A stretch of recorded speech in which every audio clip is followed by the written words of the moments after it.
Hello ladies and gentlemen, and welcome back to Hello Dave with Down to Earth Astronomy. First of all, before we begin, sorry if my voice is a little rough. Had some friends over yesterday and we had a few bottles of wine, so that's why my voice is it's not as it used to be. But anyway, let's just go over this to see what's been going on the channel first. Well, this week, last week, I celebrated the 5,000 subscriber milestone.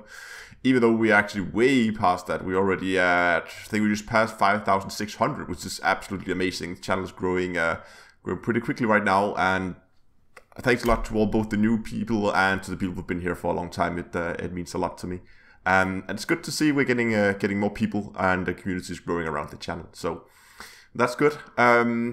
Yeah, I had 2 live streams to celebrate that. We had the 5-hour Elite Dangerous, where we went out, saw the alien trees, the alien pumpkins, and we went out to a planet with some nice canyons and did some canyon jumping and was bumping it around out there.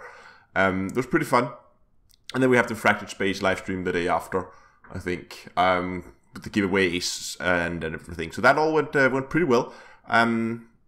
So that was the first 5,000. Here's to the next. But let's go in and have a look at some of the news for the games. Let's start with Elite. Of course, there's the whole Palin base thing that was discovered. I already put up a video about it, where people could exploit their way into the base.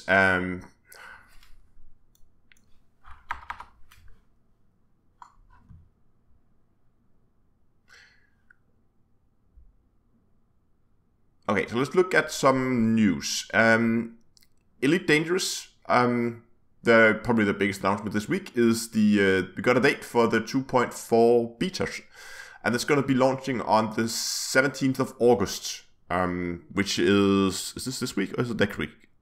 It's next week. It's Thursday next week. And the beta is going to open for.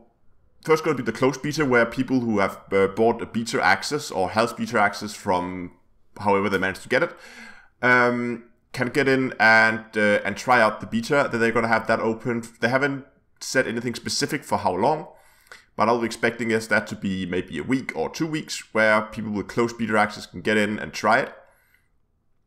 And then they're going to close down the beta server again. They'll probably do some tweaks with what they find out from the first iteration of the beta, and they're going to open it up again. And the second time it opens, it's going to be an open beta where everybody can have access to the content. And I think this is a great direction to go. I hope this is something they will do more in the future. Where there are people who've have paid money for beta access, and if they want to go in a direction where betas are going to be more open, where everybody can try it out.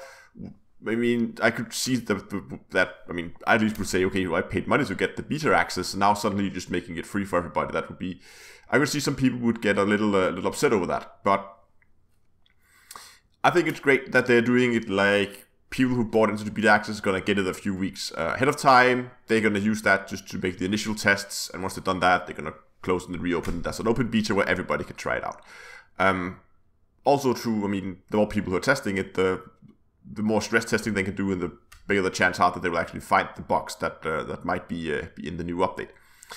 So that's exciting, and be sure to stick around, because I'm pretty sure I'll try at least to get a live stream going as soon as the server is up, and as soon as I have the time to do it. But on the 17th, I'll try to get a live stream going so we can go in and we can have a look at what's actually in that patch. Of course, all the Thargoid things that we know is going to be part of the 2.4 update is not going to be enabled in the beta. So we're not going to be able to go in and actually fight the Thargoids, but we might be able to get in and have a look at some of the new equipment maybe. We don't really know yet. I haven't seen an actual patch note, but that might be coming out pretty soon. And I'll also make sure to post a video once we get a little bit more information and more detail about what's actually in the patch. Yeah, so that's coming next week, of course. So let's move on to Fractured Space.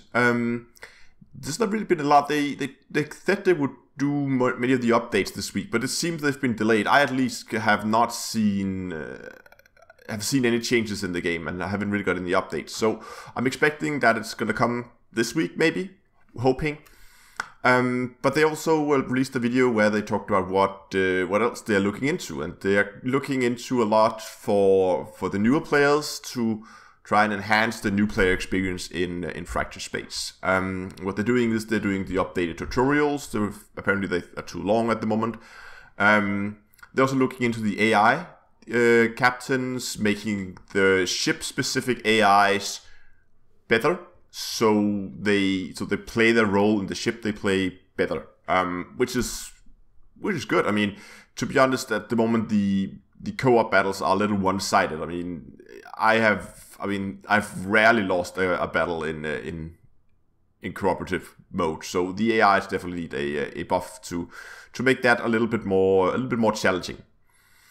Then, of course, they're going to work on the price rework, where all the ships are going to be, at least for Platinum-wise, they're going to have a flat price. I think the ships are still going to have a different price when it comes to credit, but at least if you want to buy the ship for Platinum, for the premium currency, it's going to be a flat price. Wow, of 990 Platinum.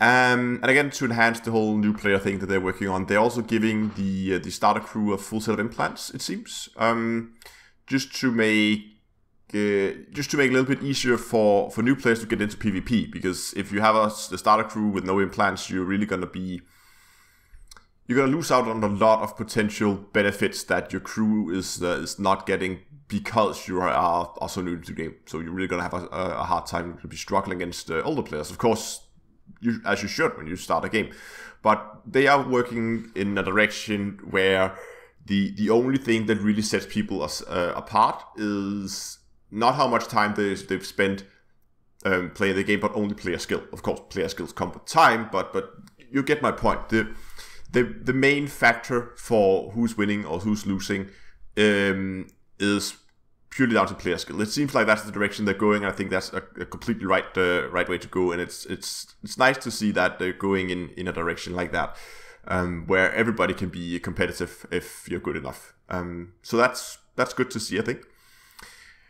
But I think I'm gonna cut it short here today. Again, a little tired, but so gonna end it here. Thanks a lot for watching. I hope you found some of the information useful. Remember, if you have any questions, post them down below. I'll try to include them next week.